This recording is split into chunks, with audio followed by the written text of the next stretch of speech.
Previously on Quest Friends Hereafter.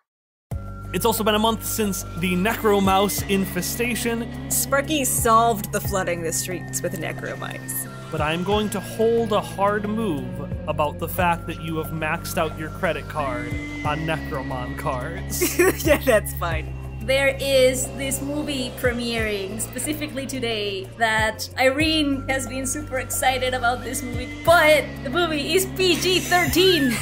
If you're gonna go get the bandit, make sure you grab one of these sleeves. You don't want a complication of ownership.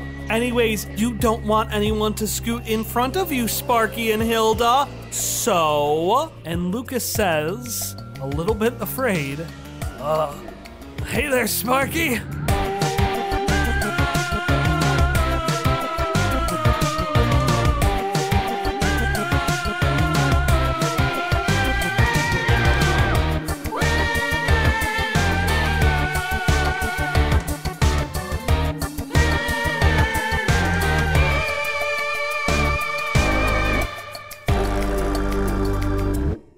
Lucas, didn't see you there. And he looks around at all of the things adorned with his face on it, all the posters that say bang, and he's like, right. Didn't see you there either.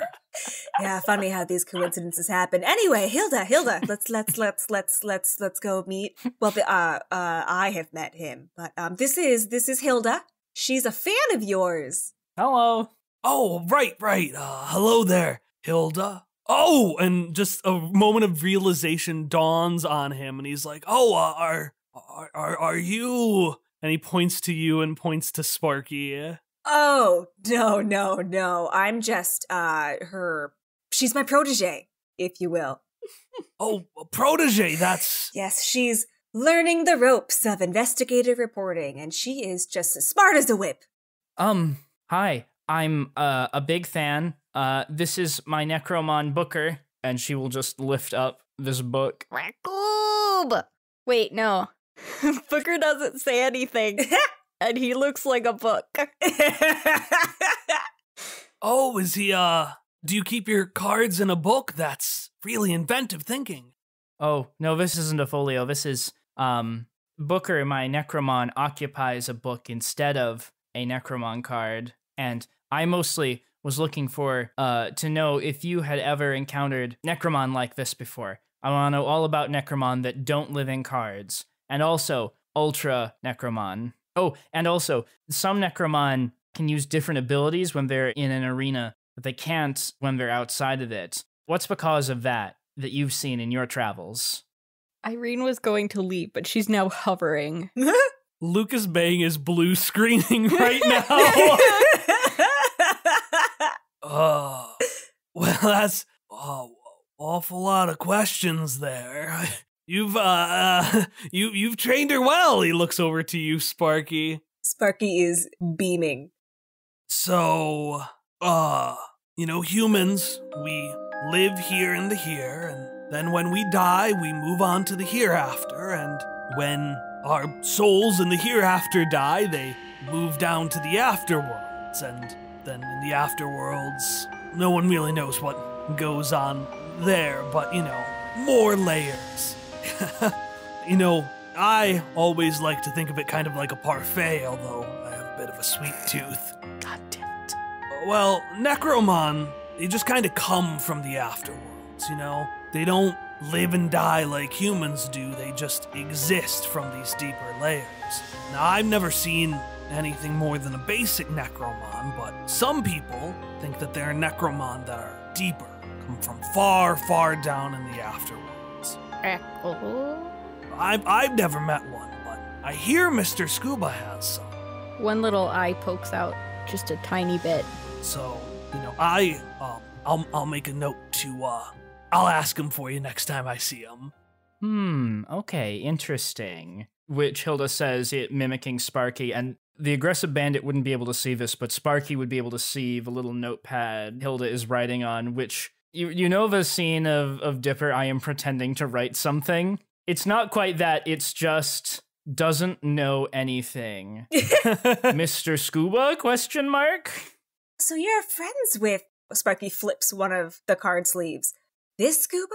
I mean, friends is a pretty hard word. Mr. Scuba keeps his, under wraps, but, he signs my contract, so... Wow, look at you. Movies, Necromon card signings, a direct line to one of the most influential and corrupt businessmen in this century. Wow, that's incredible. You're doing so well for yourself. Yeah. What were your other questions there, partner? And he looks back to you, Hilda. Well, I guess there is one question that's been on my mind. She'll step a little bit closer and just say, what's your relationship to Sparky Malarkey? Cool. And she's like narrowing her eyes in suspicion at him. Roll me a C into their heart. Ooh. I assume that uses hearts? That uses heart. Yes, good. Oh, well, this face is growing beet red. You can see the steam coming off of him, like the sweat drenching down his face like a fountain. Just dripping in sweat. That is a 7. Okay, a mixed success. Let me... Just barely. Oh, God. Let me check and see what you get with a mixed success. With See Into Their Heart, you can ask me a simple question about Lucas Bang's inner thoughts. I cannot lie explicitly, but I can lie by omission. Is the question I asked too complicated for this? What is his relationship to Sparky? No. Okay, then that is my question. Mm-hmm. He and Sparky knew each other very well in high school. Will be the answer you get. Is that also the literal answer I get? We VPS Public Schools. We probably, saw each other a couple of times. Oh. I'm sorry. Saw me a couple of times? You saw me a couple of times? Yeah, I heard you were part of Pickle. Oh, no. No. I mean, I wasn't a part of Pickle. But, you helped them. You were an honorary member. Do you not remember Pickle? I remember pretty well Elliot telling me I wasn't a member, so... Elliot doesn't matter. Irene walks away at this. This is no longer Necromon related. She does not care about Sparky Malarkey and her clear ex. I spend an AP. Okay. And at this moment, a couple of things come into action. First off, Emily, what does Irene carry her, loose change and stuff in? She has a little over-the-shoulder bag. Okay. So you start to walk away, and you feel the over-the-shoulder bag tug against you, not moving. I stop. And in fact, it is dangling back as if it's being tugged to the ground. I pull on it. You're able to pull it away, but with difficulty, and you see, a chain of little magnets that were hidden, underneath one of the, separators for the line, just slowly start to yank out. And there's just a chain of them that leads along the floor to Hilda. Because, Tom, what is your descriptor move? The name of the move is Pulls Pranks. I can spend 1 AP to have a single-use item related to pranks or whimsy suddenly appear, such as a penny behind someone's ear, pie behind your back, bucket of water set up on a slightly open door. If this item relates to a move, I would roll with advantage using plus heart. In this case, it was just several small magnets. And you can see that Hilda has adopted a pose, which I will do my best to describe. But she's turned slightly away from Irene, has crossed one arm across her chest and has the other reaching up to slightly cover her face with a sinister outstretched hand, and is just going to say, "You may think you can get away this time, but next time you'll have to contend not just with Booker and me, but with also all of our tricks." Irene slowly turns back around on her heel, pink in her cheeks, her lips pressed together. Ha. You're so funny, Hilda. Thanks. She's not quite sure how to respond to that. She was like, I will mock Hilda by pretending to laugh. But when she played along, Irene ran out of things to say. And she turns back around really quickly and scrunches up her shoulders a little bit and stomps off. Hilda will just whisper to Booker, I think she liked the prank. Rakub. Meanwhile, Lucas Bang is thinking to himself, and he kind of mutters, so did you get the card signed, Lukey Poo? And Maybelline appearing like a fucking ghost, like a fucking specter out of nowhere. It's just behind Lucas Bang. And he's like, right. I didn't even sign for your Necromon. Oh, yeah. Would you mind signing this original pamphlet for your first big win in the tournament? But, darling, don't you want him to sign the sleeve? No, thank you. We would also like all 249 of these sleeves signed. They did let us have them, so you're legally obligated to do what the boss says. But I just want this signed. Maybelline's smile grows wide, and it's just thick, perfectly placed white teeth that shine. Great! Yeah, great! I'll sign all of these, and Lucas is trying to deal with all of the cards. But first, what do you want signed for yours? And he looks at you, Hilda. Oh, I don't know what people are supposed to sign, so I guess your name? That seems like a good start. And he signs his name. Nice, thank you. Maybelline, you're just everywhere, aren't you? Well, as Scuba Core's number 2. That's what I'm here for. Oh, you're Scuba Core's number 2. That is so not surprising. Well, you just know how to flatter a girl, although I guess you're used to seeing lots of impressive people. Relatively, of course. As a matter of fact, yes. And I have some very important meetings to get to, so... Oh, dear, though, you look so... That's not makeup, is it? You look so pale. You know, let me... Here, I was gonna save this for myself. And she's clearly talking about something she does not want. Yep. But food is important for growing young gals at heart, so why don't you just have this? And she hands you a little boxed up thing of food. Oh, it's a lunchbox. That's so thoughtful of you. However, I don't rely on things like food for my... She's gone. God fucking damn it! That's in character, by the way, in front of the child. And other children in the line. Oh! You see all these children get their ears covered. Ricky, no! Ricky! Someone yells that from the back. It's too late, Mother! I've grown too powerful! He covers the eyes of Yunoyan.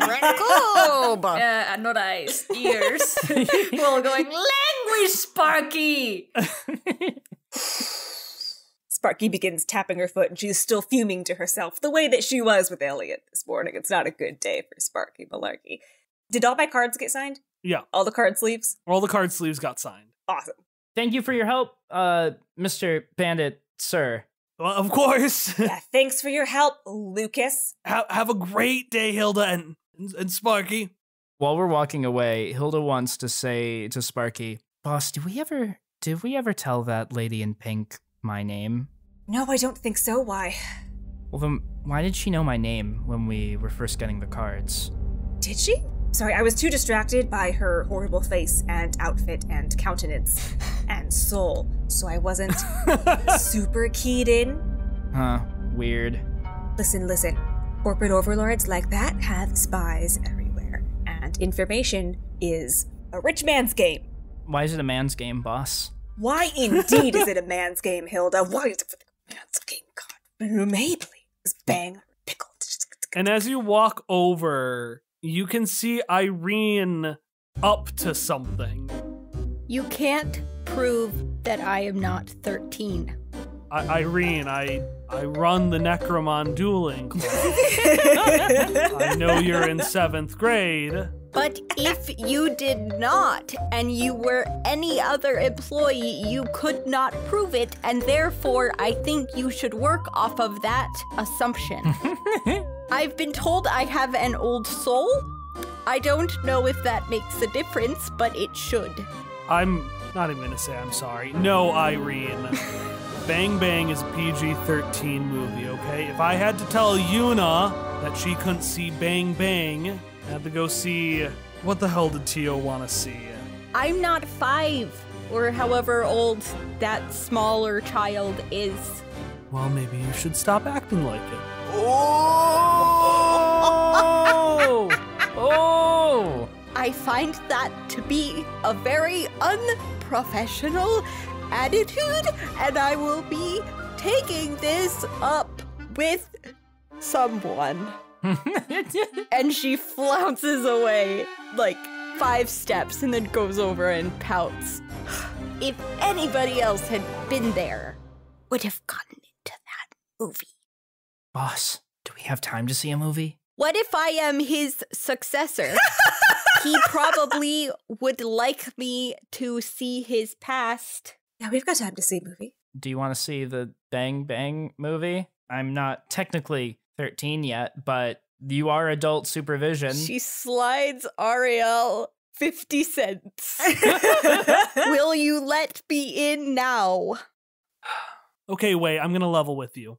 This is an actual crime. This right here is an actual crime. It's not a crime if no one knows. And she pulls the money back and puts it in her purse. Hilda, you mean the movie that you are expressly forbidden to see because you're grounded? I mean, maybe. Hell yes, let's do it. And she steers Hilda back. 2 tickets for Bang Bang, please. What if we did 3 tickets? Sparky reaches into her wallet and counts what she has. And this is where the hard move comes in. No! You realize you don't have enough money for any tickets. Oh my god, for any tickets. Take out the wallet, just a moth flies out of it. That's a Necromon now. It's the money moth. He ate the money. Fucking money bots. Let's pull out a wallet. And then turns back to, was it Wei? Ariel. Well, Ariel. Ariel. Wei. It's just dude in Spanish. Okay. Ariel calls anyone younger than them Wei. I didn't know. I thought a new character and I had missed it. So I'm going to turn back to Ariel and... So listen, I just got this signed by the very legendary, very exclusive Lucas Fang. And it's probably worth the price of 2 movie tickets or 3. Why do we need 3? For Irene. Who? Hilda just points to Irene standing right there. Oh. Excuse me, I am also in line, and Irene has come up with a new ploy. She has a fake mustache on now. My name is... I Spleen, iCardly. and I am 13 years old, and she puts her money back on the counter.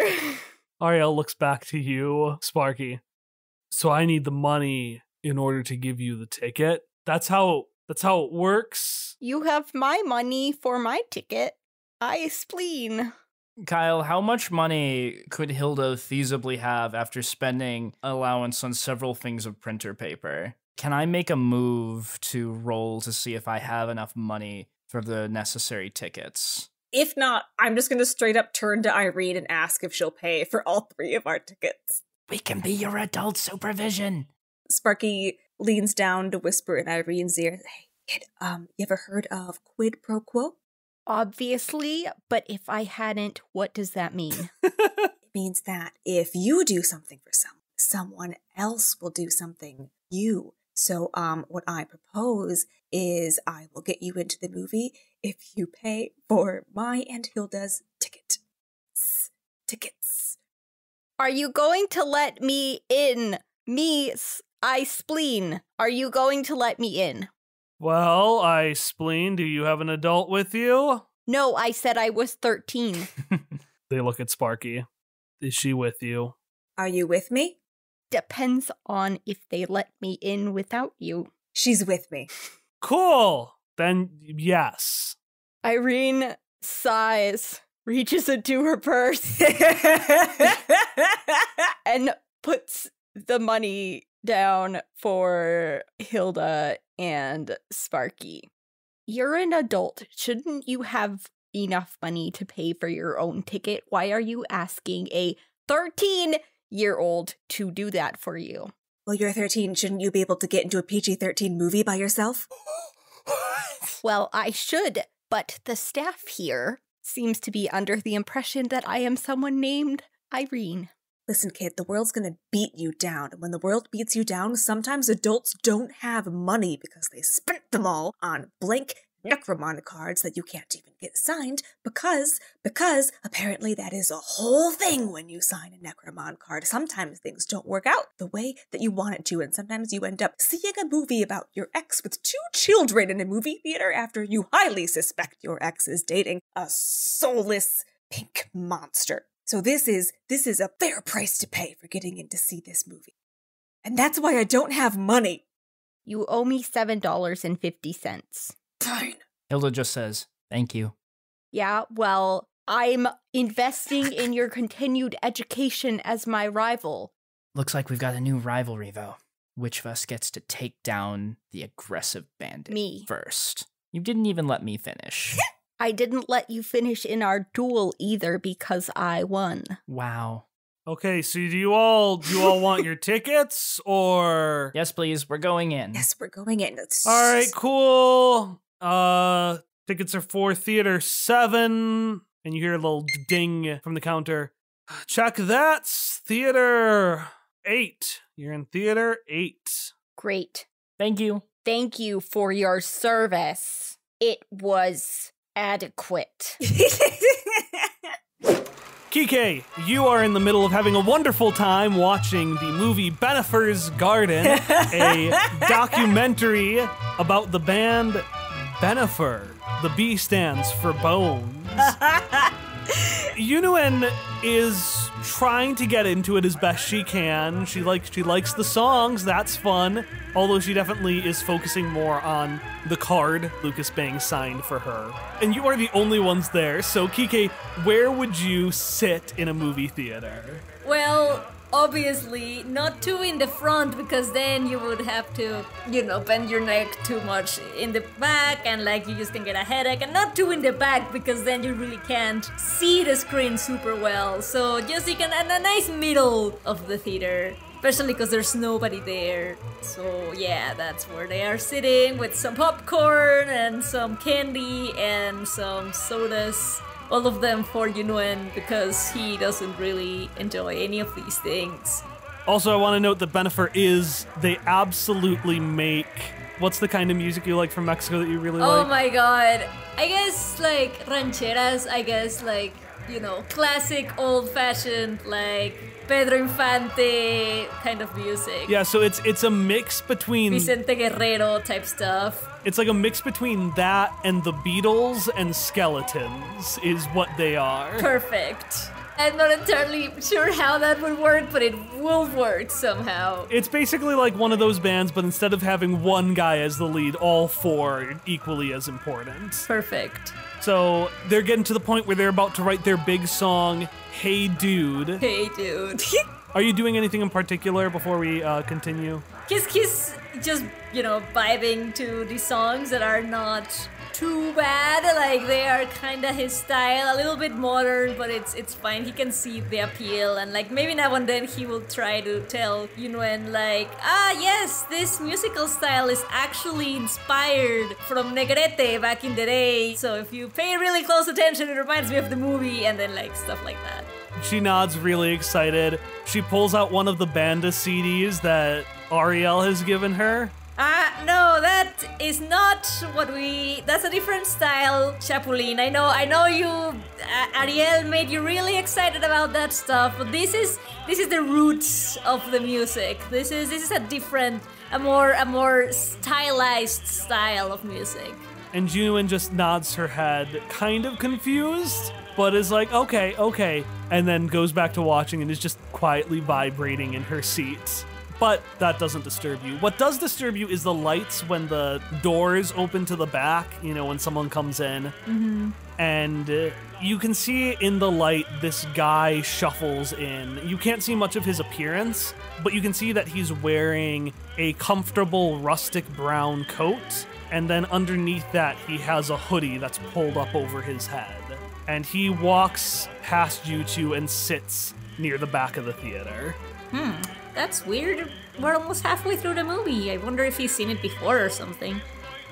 He'll shrug and turn to Yunuen and be like, try to not do that when you go to the theater. It's very disruptive, as you probably noticed when they open the door and people are already watching the movie. That's why we always try to be on time. That's something that you need to remember for the future. This has been a lesson with Tio Kike. But what you can't ignore, Kike, is when the door opens again and 3 very loud people walk in. It wasn't funny when you did the magnet thing the first time, let alone when you did it again, Hilda. I mean, the first time was really just a practice run. That wasn't even like an actual prank. That was just magnets falling out of my pocket. Another life lesson, Chaparra, is that if you're a group of people specifically walking in the middle of a movie, talking loudly is also not appropriate behavior. So if you're ever with a group of people, make sure particularly to be on time. She looks at you and she's actually not paying attention. She's excited because she recognizes people. And she does a little wave at all of them. Hilda will wave back. But then also stare in confusion. And then, like, look back at Kike and then just sort of shrug and go, oh, yeah. Seeing Kike, Sparky will tilt her head and then look at the screen, which is... It's not Lucas Bang. It's not Lucas Bang. It's not the PG-13 sex scene you were promised. And then she's gonna roll her eyes and gesture back to the kids. Wrong theater, wrong theater. We have to go somewhere else for me to teach you all the things that are wrong with the Lucas Bang movie. And as you're talking, Kike, you notice that the guy who is sitting behind you has stood up and he's walking down the opposite side of everyone else. Like, you know how there are 2 lanes? He's walking down the opposite side and leaving the theater. Okay, he'll just shrug at that. I mean... That's pretty weird. Like, Ariel doesn't usually get things wrong. I don't think they got it wrong on accident. I think that perhaps they were being petty. I have never been petty in my life myself, but I can recognize it in others occasionally. Are you guys gonna sit down or are you... Sorry, I'm sorry. No, it's the wrong movie. We're in the wrong theater, Kike! Go out! Some of us are in the correct movie and are trying to watch it. I'm very sorry, sir. This is the best song. Or enjoy your boring documentary. And as you say, enjoy your boring documentary, you notice that nothing is playing in the theater. Now what? Oh my god. And then he's gonna like turn around and be like, hey, the movie stopped. What's going on?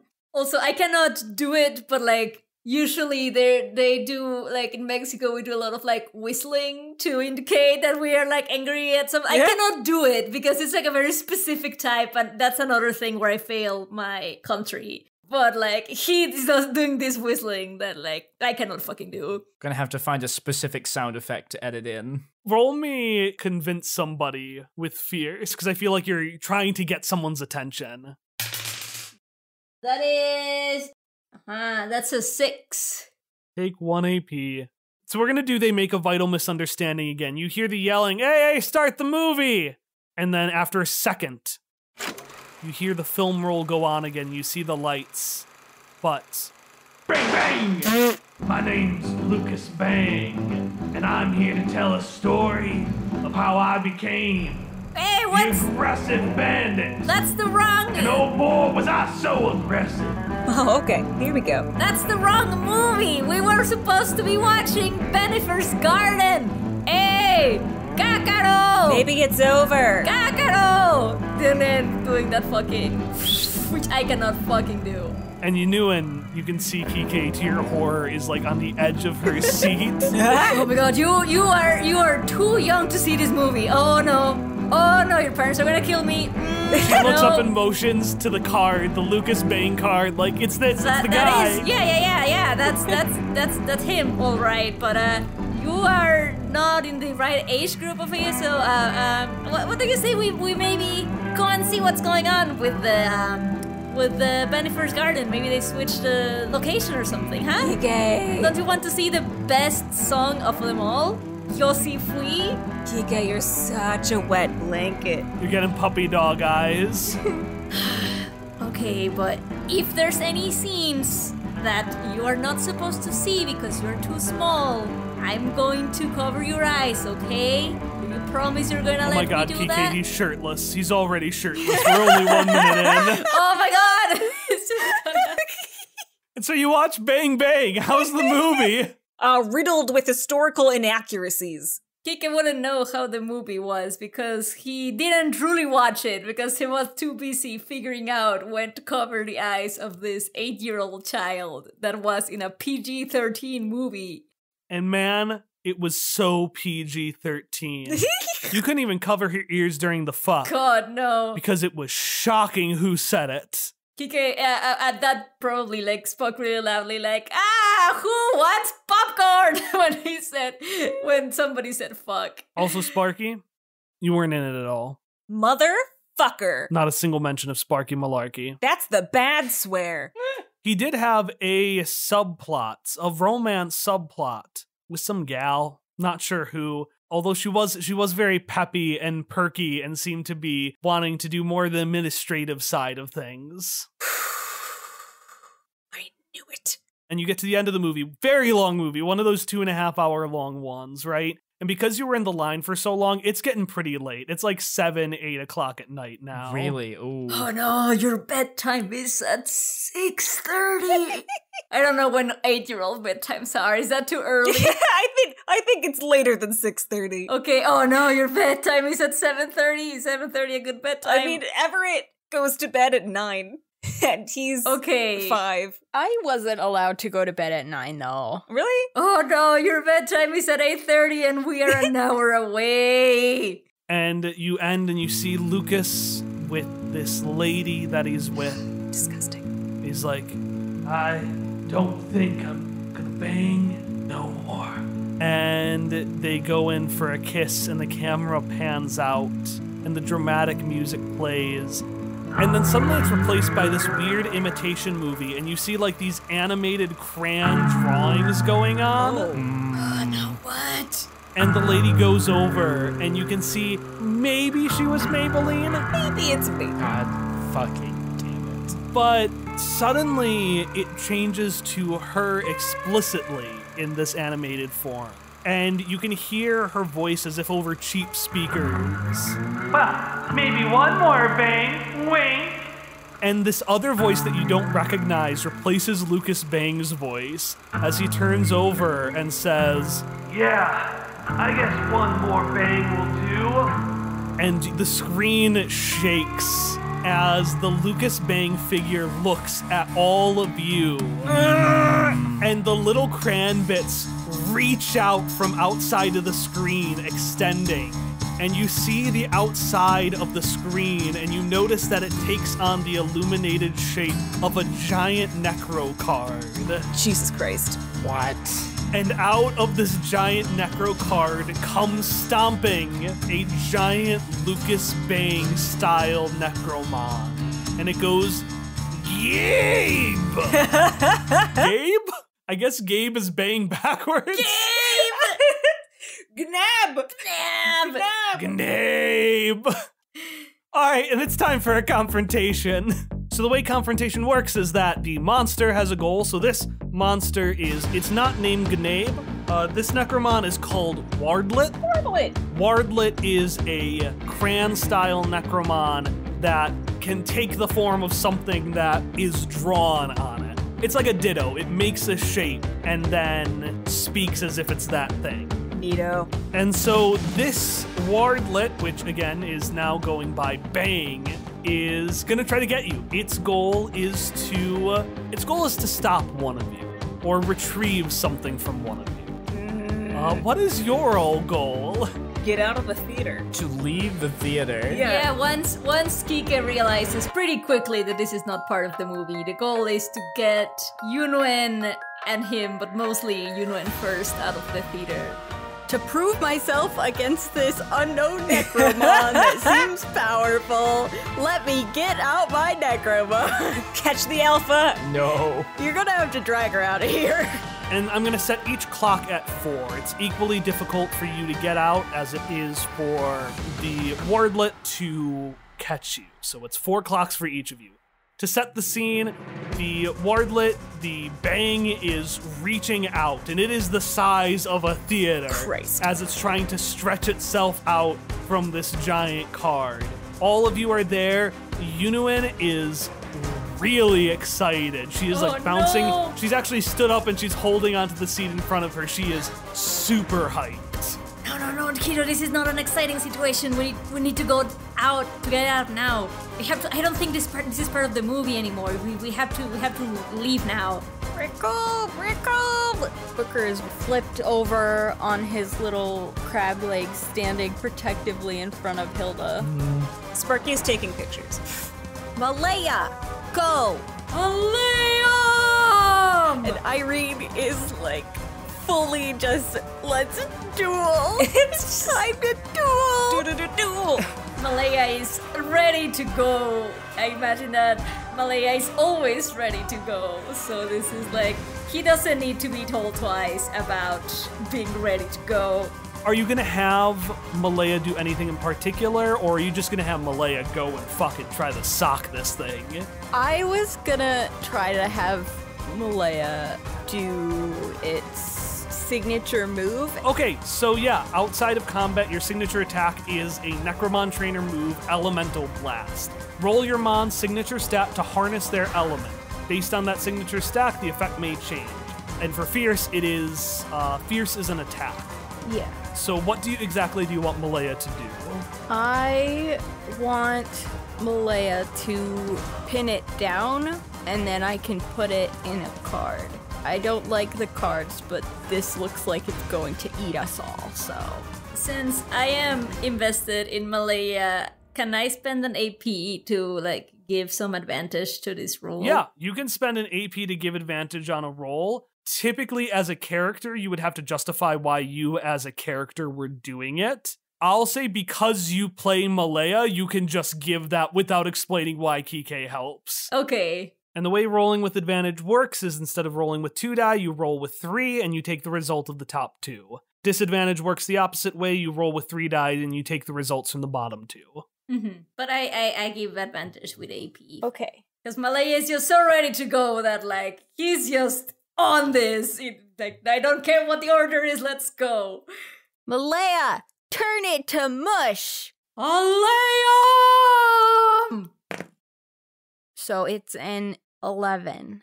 Okay, a full success. With a full success, you are able to fill your clock by 1 point, or you can inflict an effect on the monster. Effect would be something like making all future rolls +1 ongoing, or stopping the monster from being able to do something specific, or... I have one idea, because it's big, right? Yeah. So what if it was like hampered somehow speed or roll wise by having Malaya just holding on to one of its legs and having to drag Malaya along as dead weight? Fucking love it.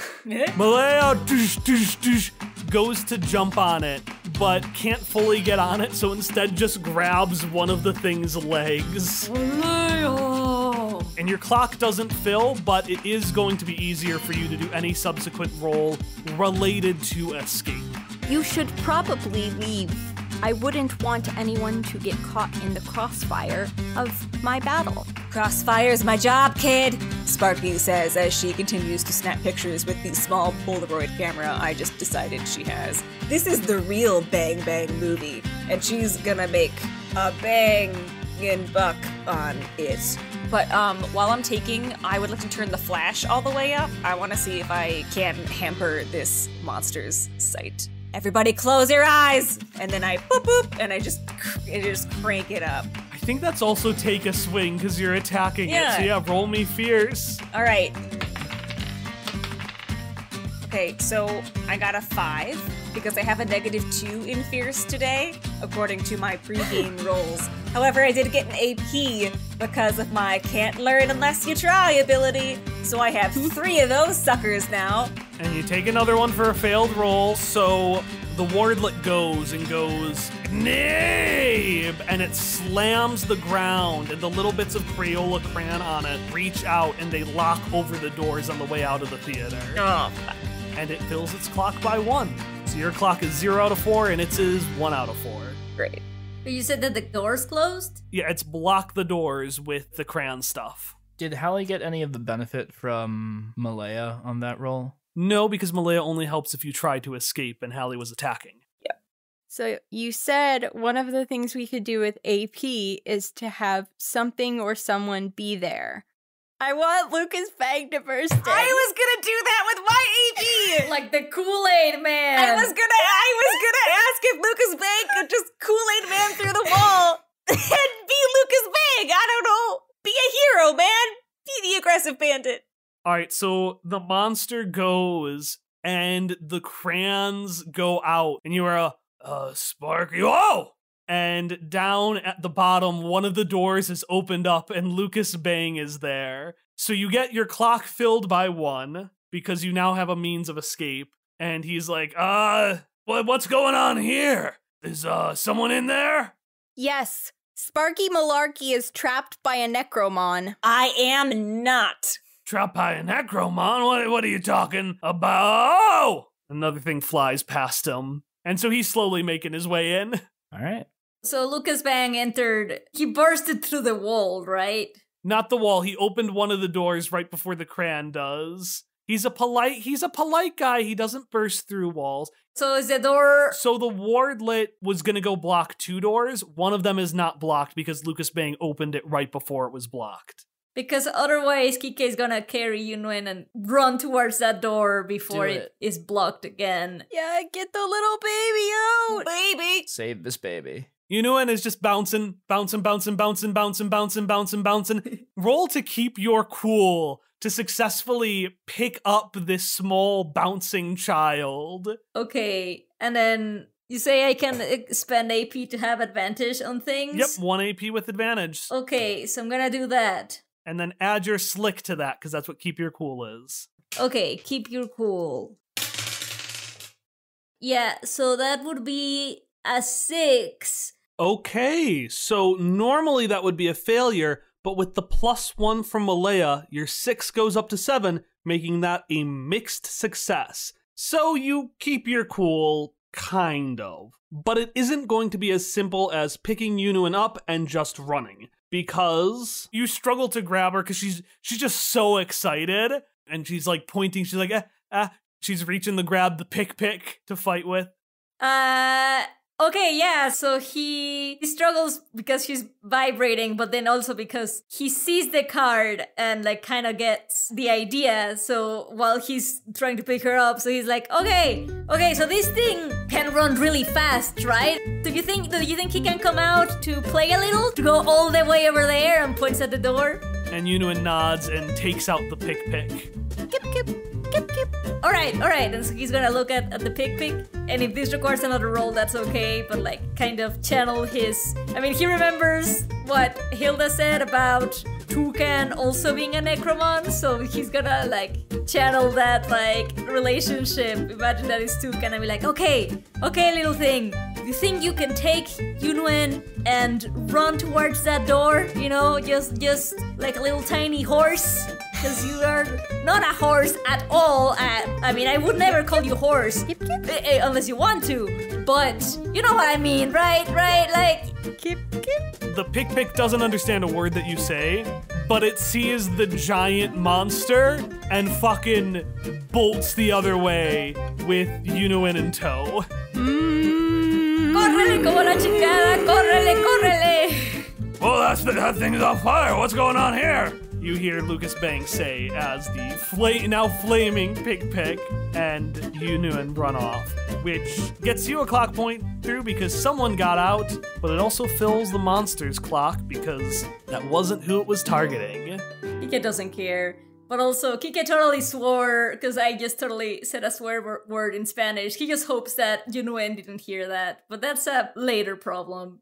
What happens next? We just got attacked by a Necromon, Mr. Lucas Bang. Wait, there are kids in there? Well, one of them got out, but there's another one. Her name is Hilda. Wow. What? You're younger than me. Only in age. Look, Hilda has got to step up to the plate. Racoob. All right, Booker, I guess we can't back down now. Can you distract that thing to let the boss escape? Racoob. Hilda pulls the printer paper out of the backpack, hands half the stack to Booker, and says, just like we practiced. Yes, yes. And the two of them are going to charge and, fling sheets of paper at this creature to disrupt and distract it and allow everyone else to escape. Racoob. So yeah, give me a roll for take action. And just for kicks, I'm going to spend an AP for advantage. That's a 12, not natural. Almost, Melita. Yeah, how do you distract this thing? All right, so Hilda runs down one aisle. Booker, I imagine, is just hopping from seat to seat down the other. And they are just flinging paper at this thing. Booker has grabbed a bunch of the sheets in bits of the book and is just spitting them out every so often. Racoob. Racoob. Racoob. Racoob. While Hilda is just trying to fling them dramatically, which is often failing, but is most certainly very inspired and is disrupting the Necromon. The air around it is now filled with papers, and it is just trying to slap its way through them with its little oddly two-dimensional limbs. And it's slapping through, and you can see the bits of paper are slowly getting on it. It's rubbing the crayon bits off onto the paper. As this thing gets smaller and smaller, and you're at the end. Your clock is filled by 3, it's filled by 2, and it's reaching out at you, and it sees Booker, and it starts reaching out at Booker. And as it goes to reach, you hear a deep guttural, Timberara! Timberara! As this giant, distressed-looking frog in a tutu Oh, it's a tutu frog. emerges, and with its foot slams the head of this crayon monster, which hits the side of the wall, splattering the crayon onto the wall itself, leaving behind just a few scrapes of the actual monster below. And Lucas Bang, who filled your clock to full, Nice, Lucas. walks up and says, well, I admit I haven't seen a movie in a while, but didn't realize this was that 4D experience they would talk about. Seems awfully dangerous, even for 13-year-olds. This is just like old times. Hey, Lucas?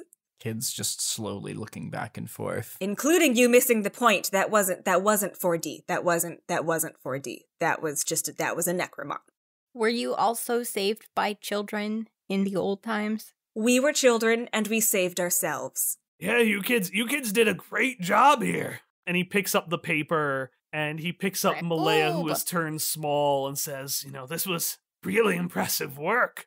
Irene will snatch Malaya back from him and hold him in her hands and say, It's okay. You wore them down. Oh. Oh, Liam! Because now Liam, my Leia is small, so now it's like, oh, Liam! Oh, that's so cute. Oh. Did you say Uwecope is the healer Pokemon? Necromon? Sorry, Pokio is the healer Necromon. There's the sentence I was asking. There's the sentence. Yeah. It's gonna cuddle up to Malaya. Because that's cute. Oh. Oikop. Liam! Liam! Oiko. Malaya is gonna hug. What's the name? Pokio? Pokio. Pokio. Pokio. Yeah, Malaya is gonna hug Pokio. It's like, Liam! Oikop. Liam! Racoob, Booker says, cuddling up to Hilda. Oh. Hilda's gonna give Booker a big hug and say, you did such a good job. Meanwhile, Kike is by Yunuen already outside of the theater and just being like, does your little hamster horse. Does it eat something? We could get it some treats. You did a really good job. Do you eat something? Do you want something? Kip. I know Toucan likes wood. Do you like that? I can give you that on the way home. The pig stares at you and turns into a card.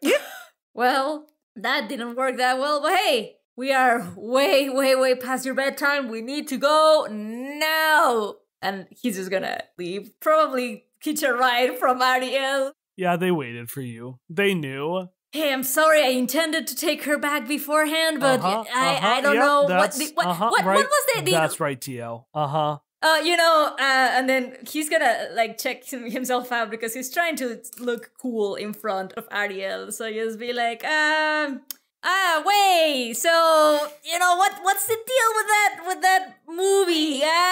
Did you see that? No mames, right? That was such a estuvo cañón, the movie change, was that part of the schedule, carnal? They look at you and just say, Tio? See? No. No. I have a question for you, Sparky Malarkey. Yes. How will you please drive me home? She'll angle her head toward the parking lot and say, "Sure, kid, but that's $3 off my tab for gas." 2.5. I'll take it. All right, so time fades out. You all get out of there. Lucas says, he'll handle talking to Mr. Scuba and all of that. See if they can make the movies a little safer and such. And as you make your way into the junkyard graveyard, Sparky, you walk in. You notice that you still have the thing of food and the card from Maybelline. God damn it. So I'm assuming you just drop both of you, just like throw Maybellines by Elliot's and drop the food somewhere, right? Oh yeah, they're on top of the clothes, treated with no respect. And as Sparky goes to leave, we can see the glittering card, and we notice that the card is actually flashing like an electronic. And we all as an audience see the place we had seen at the end of the first adventure. There's a man sitting in a chair. We only see his hands as they tap the side. And some perky high heels walk in, and the tapping stops. Maybelline, what do you have to report? Well, Mr. Scuba, unfortunately Sammy's plan didn't work out, almost like it was pretty last minute. Well, after what happened to the card, I don't know what you expected. I thought the kid would like to have the card sleeves, so unfortunately that didn't pan out. But did you know that you now technically own a Necro Mouse and 248 blank cards? I think that's a win, personally. But the most important thing, I slipped them my card, and they don't suspect a thing.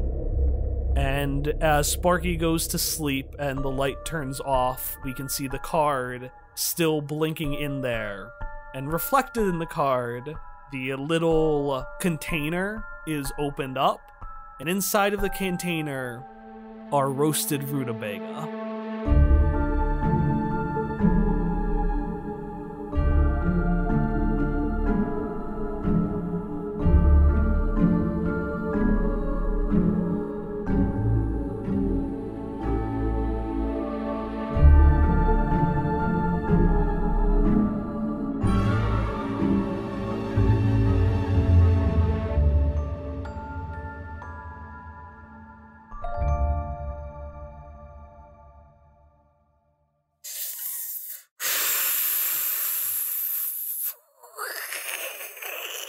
And that's it. That's the end of the session. I know that was a pretty forced big monologue, but I wanted to be like, there's rutabaga in this thing, Hallie. Well, she was too mad to open it. She doesn't need such paltry things as food to keep her brain and beauty going. But I'll find the rutabaga. I'm gonna open it. It's just that a lot happened, and she's really mad right now. But I would plan to open it later. I almost want to edit in a post-ending stinger of Hilda doing a little post-it note at home labeled Maybelline suspicious. On her own little, like, heist board. Oh, she's got a baby heist board. She opens up the cupboard and we just see a tiny little cork board. She's got a little baby heist board. Starting from a single post-it note. Oh, God bless. I do love that Ariel had such a bad time. That pleases me. Like, even if it's not Kike who is having a bad time, one of Kike's relatives is having a bad time. I respect that Kike's family is just constantly dealing with everyone's shit. With other ones, I might do more. It's just, I was like, we should probably end this with, something happening and not just, and you went to the signing and you all went home. Kind of like how Cardcaptor will just out of fucking nowhere be like, here's a cloud card in the last 5 minutes, Sakura. Fuck you. Do you catch it now? Like, I was just having a day at those. Fuck you, the cloud card is here now. Catch it, asshole. But I'm pleased I got to say a very Mexican phrase that I just remembered when Kike screamed at the projector guy, because that word is like literally what we scream when a movie is not being projected or is projected wrong. Like, really specifically that word is used for that specific thing. And if you look it up, it says that it's something specific to Mexico too. Incredible. I just thought about it. I was like, that's right, we scream "Cácaro" so that they fix the movie. Cácaro. That's so good. And I remembered on time this hyper-specific thing. So that's a thing that you should keep when you edit. I wake up. Oh my god, is that the voice? I wake up. It's my Pikachu voice, but saying different words. Pikachu! I wake up! Oh my fucking god, that's so good. Holy shit. I couldn't tell where it came from at first. Thank you, I'm so proud of it. I wake up.